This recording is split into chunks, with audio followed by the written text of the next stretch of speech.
السلام عليكم. هارد لك جماهير ريال مدريد على ضياع الصدارة، وبنحكي أيضا لعشاق برشلونة مبروك الصدارة التي باعتقادي أنها مستحقة. الفريق الذي ظهر بثبات في المستوى وثبات في النتائج منذ الجولة الأولى وحتى اليوم، حتى أنه بعد الخسارة في الكلاسيكو لم ينهر وواصل تحقيق الانتصارات. ريال مدريد بصراحة مصيبتهم كبيرة، لأنه الفريق كان مفترض أنه يستغل الفترة الحالية على الأقل يبقى بالصدارة ولو بفارق نقطة عن برشلونة. طبعا الكلام يطول ويطول، لكن أنا مش حابب أخذها بمسألة شخصية، أنا فقط بدي توضيح وجهة نظر، والله مش مسألة شخصية.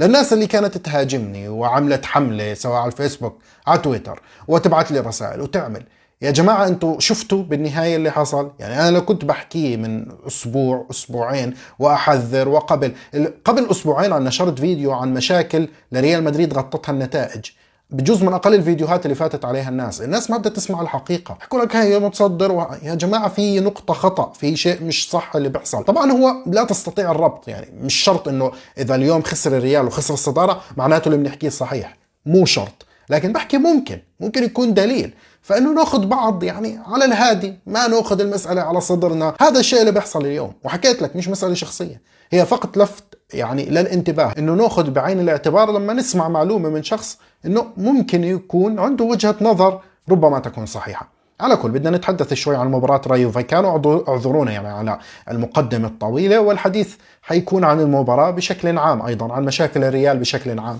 حندردش يعني عن سوق الانتقالات اللي حكيت فيه اليوم، عن بيريز، عن مندي، عن كارفخال، عن غياب المهاجم، عن رودريجو، عن فينيسيوس، عن حالة الفريق، ومش حتحدث عن كريم بنزيما. اللي عندي عن كريم بنزيما حكيته، لا ححكي لك كلامي كان خطأ ولا ححكي لك كلامي كان صحيح، الحكم عندك، اللي حكيناه خلاص انتهى الموضوع. هلا قلنا بالفريق اللي بيلعب اليوم لانه خلاص يعني بنزيما صار له فتره غايب، مش معقول انه بده يضل هو دائما يعني السبب، خلاص الفريق لازم يعني يستوعب.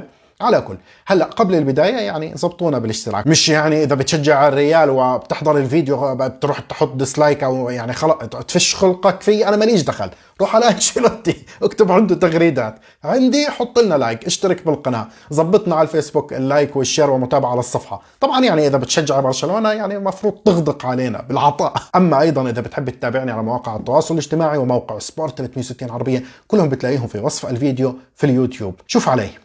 مشكلة ريال مدريد اليوم ما كانت بالتشكيلة، لأنه أنا بعتقد التشكيلة اللي لعبت أفضل تشكيلة متاحة للمدرب، ممكن توزيع اللاعبين في عليه علامة استفهام، حنيجي عليه بعد قليل، وما كانت بالثنائيات. يعني أنا دائما بحكي الثنائيات، ريال مدريد ضعيف بالالتحام، بتجنب الالتحام، ما بخوض الالتحام، بالعكس ريال مدريد اليوم خاض التحامات وتفوق فيها، يعني كان يدخل على الكرة بسرعات. طيب يا سامر حيرتنا، شو المشكلة؟ بصراحة عدة مشاكل. أول مشكلة والرئيسية باعتقادي أنه الفريق لم يستطع التعامل نفسيا مع جماهير رايو فايكانو ومع الفريق المندفع، مش فقط مع التأخر بالنتيجة. التأخر بالنتيجة بشكل أو بآخر الريال قلبها، رغم أنه ما كان يلعب كويس لكن قلب النتيجة، لكن الفكرة أنه ما استطاع يتعامل نفسيا مع رايو فايكانو. ريال مدريد يعني نقدر نحكي الفريق منخفض التركيز شوي. ليه منخفض التركيز؟ انتم فاهمين وانا فاهم، لكن مش هنخوض بالتفاصيل، وطبعا مش معذورين، ما حد يجي يحكي لي معذور، لا مش معذور ولا لاعب معذور، باخذ راتبه من ريال مدريد وفي بطولة على المحك، البطولة الأهم في الموسم الدوري الإسباني، الفريق هي بيخسر صدارتها، فكارثة يعني، لا ما حدا معذور، لكن احنا بنحكي فاهمين شو السبب، فيش داعي نتحدث.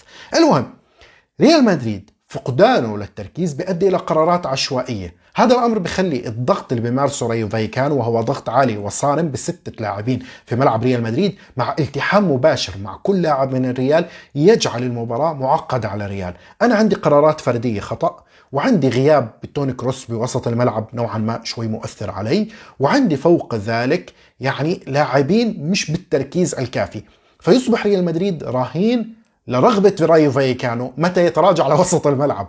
ركز معي، كل الحالات التقدم تبعت ريال مدريد سواء بالشوط الأول أو بالشوط الثاني، التقدم يعني لوسط ملعب فايكانو ويصنع فرص، كلياتها تمت يعني طيب خاطر من فايكانو، هو اختار يتراجع، لأنه ربما يشعر الفريق رايو فايكانو نفسيا، يعني المدرب إيراولا، أنه أنا ما بستطيع أمارس نفس الضغط على ريال مدريد 90 دقيقة، فريقي ينهار بدنيا، يبلش يرتكب أخطاء أو يرتكب فاولات زيادة عن اللزوم، فبيؤدي ذلك أنه بعد 20-25 دقيقة يتراجع نسبيا. هلا بعد التراجع شاهدنا ريال مدريد عمل فرصة فرصتين ثلاث، حصل على لقطات وسجل، يعني وإن كان ما بيلعب بشكل جيد.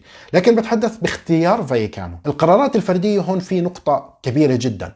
أنا عندي لوكا مودريتش ملعبه مثلا على وسط الملعب الجبهة اليسرى، لوكا مودريتش ما بيعرف يلعب هون، في يوم سيء بالنسبة له كان مفروض أوجد حل مبكر، كارلو أنشيلوتي مفروض أتدخل، خلص لوكا مودريتش مثلا يروح على اليمين. لكن هو شو بفكر؟ هو بفكر في حالة التقدم لملعب المنافس والانتقال للحالة الهجومية، أنا بحتاج فيدي فالفيردي يجي يقطع بشكل قطري، يستلم على يمينه ويسدد على الزاوية البعيدة لا يسجل. يعني كارلو أنشيلوتي بفكر بالكرة وهي على مشارف منطقة الجزاء، بالمقابل هو مش عارف يتخطى وسط الملعب أول 20-25 دقيقة، وهي المشكلة. والشوط الثاني في كثير من الأوقات مش عارف يتخطى وسط الملعب. طب أنت بتفكر كيف لما بدك تنهي الهجمة وأنت مش عارف تبدأ الهجمة ما بتطلع صح؟ على الأقل يعني مودريتش حاول يعني ريحه، حاول حطه بأحسن مكان بالملعب إله يساعدك تطلع بكرة، لأنه فريقك مو عارف يطلع بكرة. هنا في أيضا نقطة لازم نتحدث عنها، وهي من الأسباب وهو السبب الرابع. الحكم باعتقادي سمح بعنف زائد. نعم بعرف انك رح تيجي تحكي لي الحكم اعطاكم ركلة جزاء والحكم كان عادل واعطاكم 9 دقائق وقت بدل ضائع، والله فاهم كل هذا الكلام، فاهمه وحافظه وعارف شو رح تحكوا. لكن في شغلات وتفاصيل في لعبة كرة القدم بتجعل المباراة تفلت منك او تصير لصالحك. وبحكي ريال مدريد مش معذور، ريال مدريد كان سيء وفايكانو استحق انتصاره، لكن انا بحكي لك الاسلوب اللي لعب فيه فايكانو الحكم ساعد فيه. انت في تدخلات على فينيسيوس، عدة تدخلات عنيفة ما اتخذت فيها فاول، في لقطات ما تعطي فاول، مش فقط وكرت اصفر في الحالات الثانيه ما تعطي.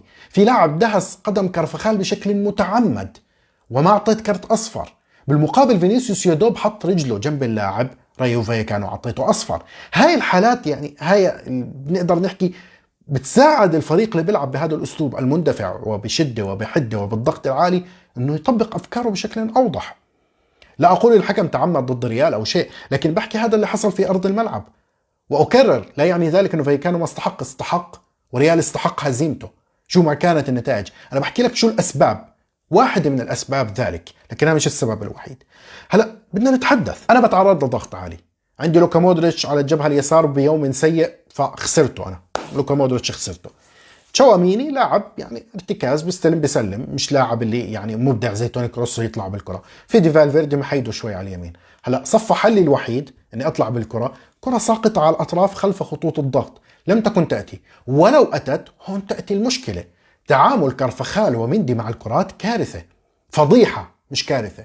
يعني انا مو فاهم، انا بتحدث قبل بدايه الموسم، بتحدث وانتم الموسم الماضي يا جماعه تعبت، والله تعبت. انا تعبت من تكرار نفسي انه ريال مدريد بحاجه ظهيرين على الاقل، يعني يجيب لك ظهير يمين ظهير يسار اللي يكون بجوده عاليه، على الاقل يكون حل في المباريات. انت بحاجه ظهيرين مش ظهير. كارفخال تحدثت يعني بالمشاكل ريال مدريد، بحكي لكم الفيديو اللي ما حدا شافه، السبعه اللي غطت عليها النتائج، حكيت واحده من المشاكل الظهير الايمن كارفخال، قدم لي مباراتين جيدات والباقي سيئات. سبحان الله اليوم عك الدنيا. لقطه الهدف بستنى فالفيردي اللي بيضغط في وسط الملعب يرجع يضغط مع الظهير، اللاعب عفوا المنطلق اللي لعب الكرة. مش ما فهمتش شو فكرته، يعني شو انت شو بدك، ايش بدك انت؟ ولما يضغط بروح بعمل ركلة جزاء، لما يستلم الكرة بمرر غلط، يعني مجموعة عشوائية في أدائه عجيب. فأنا عندي ظهير يمين بهاي السلبية، ظهير يسار مو عارف يهدي كرة، مو عارف، ممكن ينطلق بكرة بين 3-4 لاعبين، لكن كرة تانية سهلة جدا تعدي من تحت رجله وتطلع اوت ويلعبوها ويسجلوا الهدف الثاني. هدف التعادل اجى بلقطة من مندي مش عارف يروضها، كرة سهلة جدا جدا. فخسارة كرات في مناطق الريال بدون معنى بسبب انه ظهيرين ضعيفين، بالاضافه طبعا الى ميليتاو اللي بيرتبك احيانا في هاي الوضعيه من المباريات، لكن يعني غلط بلقطه وكادت تتحول لهدف مشت الدنيا، لكن برضه مش مبرر له. هون بيجي دور للاعبين زي رودريجو زي فينيسيوس. هذا السبب الخامس. يعني كم مباراة صرت حاكي بجوز من مباراة مايوركا يا جماعة، من مباراة ريال مدريد ضد ريال مايوركا اللي لعبت من شهرين فاز فيها ريال مدريد 4-1، وأنا بتحدث فينيسيوس بيلعب بطريقة سلبية. نعم بحكي لك، اليوم في كانت مشكلة فريق. أول شيء بيسلموا الكرة لفينيسيوس، فينيسيوس لأنه حامل للكرة والحامل الأفضل في الفريق للكرة بيضطر إنه يجري فيها بين لاعبين فيو كانوا حتى ينقلوا الفريق من حالة دفاعية لحالة هجومية، لأن حكيت لك الفريق مو عارف يطلع بالكرة. فهاي نقطة فريق، هاي مشكلة فريق، هاي موجودة كانت. والتكتل على فينيسيوس كانت موجود، والعنف اللي سمح فيه الحكم كان موجود. كل هاي النقاط أنا أقر فيها. لكن هلأ بعد ذلك فينيسيوس أعطاني قرار صح؟ لا. أعطاني قرار بجودة عالية؟ لا. أوكي أنا فاهم في مشاكل للفريق وفي مشاكل للحكم، لكن أيضا أنا شو بدي أستفيد من اللاعب اللي بجودة عالية غير إنه يعطيني بالنهاية لقطتين، يعني إنه يعطيني شيء، يعني إنه يحررني من هاي الوضعية الصعبة جدا. لقطتين صح الفريق اللي أمامك بخاف، هذا فريق مش بشخصية عالية. لقطتين صح تضربوا فيهم اللاعب فعلا يبين إنه أنا بمهارة عالية أعلى منكم، الفريق اللي أمامه بصير يتوتر، ومع الوقت الحكم بصير ينتبه أكثر لهي الأمور. لكن ما عملها، دائما يغلط. وإذا شعر إنه فريقه مش مساعده بضل مصر إنه يفوت. طب خلاص أوكي إحنا فاهمين إنك أنت مظلوم والفريق مش مساعدك، وقف ما تضلك مصر تدخل بحالات والحكم سامح أمامك بالاتهامات. هلا شو قرر أنشيلوتي يعمل؟ هون السبب السادس، المفروض أنشيلوتي يتدخل يسحب فينيسيوس ويطلعه. وهاي النقطة حكيتها صرت 50 مرة. فينيسيوس سيء لما بتسحبه في مباريات ما بده يلعب فيها. اليوم بالشوط الثاني انت يا فينيسيوس عليك كرت اصفر بتعترض على الحكم، اللعيبه بدهم يحاولوا يستهدفوك لتتلقى طرد، هدي حالك. شو عمل فينيسيوس؟ بطل يلعب. خلاص اعطيني الكره بركض فيها شوي بعطيهم اياها، خلاص انا بديش العب. خسر معظم الصراعات الثنائيه، يعني 16 كانه صراع ثنائي حسب ما قرات، 5 فاز. انت متخيل؟ عمل 28 لمسه للكره، خسر الاستحواذ 11 مره. يعني نص لمساته للكره خسرت استحواذ، لانه اللاعب ما بده يلعب وضل بالملعب. هون النقطه السادسه، هاي كارثيه. انا لما شاهدت الشوط الاول بهاي الفضيحه التكتيكيه من الريال، الاداء السلبي، فقدان التركيز، عدم قدره التعامل مع الضغط العالي، انا شو عملت بالشوط الثاني؟ ولا شيء، صفر تحرك. ايش يعني؟ انت بين الشوطين شو كنت تحكي لهم؟ شدوا حالكم يا شباب. ايش يعني؟ ايش هذا بده يجيب نتيجه؟ ايش بده يخرجهم من عقليه فريقك اللي واضحه صار لك كذا مباراه؟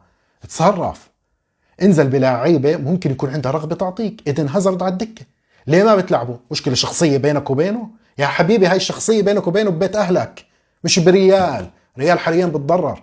مستحيل كان هازارد يكون أسوأ من فينيسيوس اليوم. اذا بده يكون سيء بيكون نفس مستوى فينيسيوس السيء، لكن على الاقل بتوصل رساله انه انا هذا الشكل مش عاجبني، اني انا حاولت كمدرب اجري تغيير وهاي الخيارات اللي امامي. لكن انك انت ما حاولت ولم ترسل رساله وسمحت بهذا يعني الاداء السيء او التقاعد، ما بدنا نعرف يعني خلص. لكن المباراه صارت بهي الطريقه بدون اكشن منك، بدون تحرك منك. طيب تعالي لقطه لوكا مودريتش، هاي خريطته الحمراء يا امامي. لوكا مودريتش بين العمق واليسار طوال الشوط الاول والثاني كل الدقائق اللعبه. طيب يا اخي شفت 45 دقيقه بهاي السوق من لوكا مودريتش، بحاولش اني احكي له ركز اعلى يا مودريتش، لكن انا بدي اساعدك انه انقلك على الجبهه اليمين، بوضع عليه مسؤوليه اكثر، انه انا بدي اغير كثير من الفريق عشان اساعدك يا مودريتش. ممكن هذا الشيء يحفز شيء بمودريتش، ممكن يريحه، ممكن يساعده في ارض الملعب. انت ما فعلت اكشن تاني، ما تصرفت فيه. طيب تعال لي على النقطه الاهم، مندي شو ضل يفعل؟ شو ضل يفعل بالملعب مندي؟ بالله عليك شو ضل يفعل بالملعب؟ يعني احنا اليوم ما معك روديجر، اوكي طيب يا سيدي معك ناتشو فرنانديز، نزل ناتشو فرنانديز، طلع مندي، العب بقلابه ظهير. يعني انت اصلا هاي بتعملها دائما، ليه عملتها بالدقيقه 84؟ والله في شيء واضح كان في الملعب، واضح اللاعب بيخسر كرات، بيطلع للامام بمرر بشكل خاطئ، كل كره بيستلمها عاد بيخسرها. شو بتستنى؟ يعني انت شو بتستنى؟ بتحكي لي اداؤه الدفاعي، اي اداء دفاعي؟ يعني هذا اللي كنت انا اساله لنفسي، انه شو الاداء الدفاعي اللي بيفعله مندي؟ هل تعلم انه لقطه الهدف الثاني مش فقط انه فقد الكره، لما تشاوميني تقدم يضغط على لاعب في وسط الملعب لانه اللاعب بحريه، ما عمل اغلاق سريع عكسه خلفه. هاي في النقطه متكرره في مندي، سبق تحدثت عنها. اللاعبين بتحركوا في المساحه الظهير اليسار وهو بكونش متابعهم بالشكل الكافي. طب انت قوتك الرئيسيه دفاعيه، ليه ما غطيت؟ طب لا بدلت مندي، ما بدلت الظهير الايمن كمان؟ يعني بدي ابقي واحد منهم، ببقي كارفخال وبطلع مندي. يعني منطقيا هيك ما عمل اي شيء. طب انت شو بتتوقع بعد هدول الاسباب السته؟ كيف بده ينتصر ريال مدريد؟ بالله عليك احكي لي كيف بده ينتصر ريال مدريد. نيجي على الأسباب الخارجة عن المباراة. المهاجم، ريال مدريد ما عنده مهاجم، عنده كريم بنزيما بسجل أهداف، وهي النقطة بنحكيها السنة الماضية. كريم بنزيما إذا مش موجود بالفريق في مباريات مغلقة، مباريات صعبة، مباريات بحاجة إلى لاعب من نوعية رأس حربة قادر إنه يتعامل معها، مو موجود بديل. بتعتمد على رودريجو اليوم فاز بصراع ثنائي من 5، ضيع فرصة ما عملش ولا مراوغة صحيحة، وهي مش أول مباراة بيعمل ذلك. رودريجو بيعرف يلعب، إما يكون عنده يعني مساحات، إما يكون المنافس يتراجع بدنيا في آخر المباراة، وإما يكون عنده مهاجم ثابت يستطيع يتحرك حوله، مهاجم يسحب له لاعبين هو يتوغل، يكون مهاجم ثاني. مش عارف يلعب بالوضعية هاي. وأوكي لاعب صغير وندعمه، ما عندي مشكلة ندعمه أوكي، لكن إنه ما تحكي لي مو بحاجة مهاجمين. التصريح اللي اليوم أنا نشرت فيديو يحكي تصريحات أنشيلوتي الغريبة، انه بيسكرر نفس التصريح انه ريال مدريد ليس بحاجه لاعبين جدد، رغم اصرار الصحفيين، لانه الصحفيين بيصروا عليه لانه بنزيما مصاب نصف مباريات الموسم ما بيلعب. فانت كيف تحكي انك يا انشيلوتي مش بحاجه لاعبين؟ يصر انشيلوتي في كل مؤتمر انه فريقي كامل ومش بحاجه لاعبين. وحكيت انشيلوتي ملكي اكثر من الملك نفسه، يعني فلورنتينو بيريز ما بده لاعبين، انشيلوتي مش بتبنى وجهه النظر هاي، لا بدافع عنها وبصير حاد بالتعامل مع الاخرين بسببها، انه لا واحنا مش بحاجه اوكي هذا خلص اوكي ماشي، احنا فاهمين انه بيريز اللي بيحكي هيك، بس خلص ارحم حالك وارحمنا يا رجل. زيدان ما كان يعني بالنهايه بيريز اللي بده براسه اللي بده بيفعل اللي براسه، والله ما هو راد على حدا، او خوسيه انخيل سانشيز بغض النظر هو المدير الرياضي ما حيردوا لا على انشيلوتي ولا على غيره، لكن على الاقل المدرب يعني يبين انه هو بحاجه. يعني زيدان كان يحكي كل شيء مفتوح بسوق الانتقالات لاخر يوم ممكن يحدث اي شيء. انشيلوتي لا، من شهر يوليو شهر 6 لما خلص احنا مش بحاجه لاعبين، بكرر هذا التصريح من شهر 6 لليوم. تخيل يا اخي شو هذا يا اخي، مش فاهم انا. مفيش مدرب زيك يا اخي، في مدرب بالعالم بدرب ريال مدريد، والريال عنده قدرات يجيبه ويبدل ويعمل ويسوي، بيقلص نفسه بهاي المحدوديه. يا اخي اسكت على الاقل، اسكت. بلكي الاداره راحت جابت لها لاعب، اسكت. تحكي لي مش بحاجه لاعبين؟ بنزيما هيو ما بيلعبش، ميتروفيتش ماله، جيبه من فولهام يحط يضرب له راس، يعمل له اي شيء، يضرب له لاعب بكوع، يعمل اي شيء يا رجل. شو اللي مش بحاجه لاعبين؟ كل مره نفس التصريح. هذا سبب خارج الاسباب السته، يعني هذا مش سبب التعثر اليوم، لكن احنا بنتحدث بحاله عامه. انت مش بحاجه ظهيرين؟ انت مقتنع انه انت مش بحاجه ظهير ايمن؟ كارفخال هاي الطريقه اللي بيلعب فيها بلبسك ركلات جزاء واداء دفاعي سيء يا رجل. مباراه هاي اللي بالدوري، دوري الابطال، هاي مين اللي تعثروا ضدها؟ مباراه بالبرنابيو اكل جول ضد شاختر، يا ربي ما تعثروا، فازوا 2-1. تارك بينه وبين اللاعب 8 متر. انشيلوتي بيحكي له شو بتفعل؟ ما انت شايف والله انت شايف وانت عارف الحقيقه. هذا اللي ذابحنا، انك انت عارف، انت مدرب كبير وعارف كل شيء وعارف التفاصيل. ليه بتطلع بتحكي كلام عكس الحقيقه؟ بدك ظهير يمين وبدك ظهير يسار، جيب واحد يا زلمه، جيب واحد. تحكي لي ما في؟ روح اخترع، جيب لي من الدوري البرتغالي. يعني لما جابوا مينديز باريس سان جيرمان كان احسن ظهير بالعالم يعني، ولا مش فاهم؟ يا اخي حاول. مش طالب انك تروح تجيب لي اللاعب واحكي انه خلص هذا اللاعب الفونسو ديفيز الجديد، لكن على الاقل انه شاهد النادي بيحاول يفعل شيء. تيجي تحكي لي نبدد اموال على الفاضي، هي اموال ابوي انا، ما هي اموال هاي الاعضاء، وما دام عندك كاش بالبنك ما تصرف. الاعضاء بيكونوا مبسوطين لو فاز فريقهم. لا اله الا الله. على كل اصدقائي هيك انتهى كل شيء.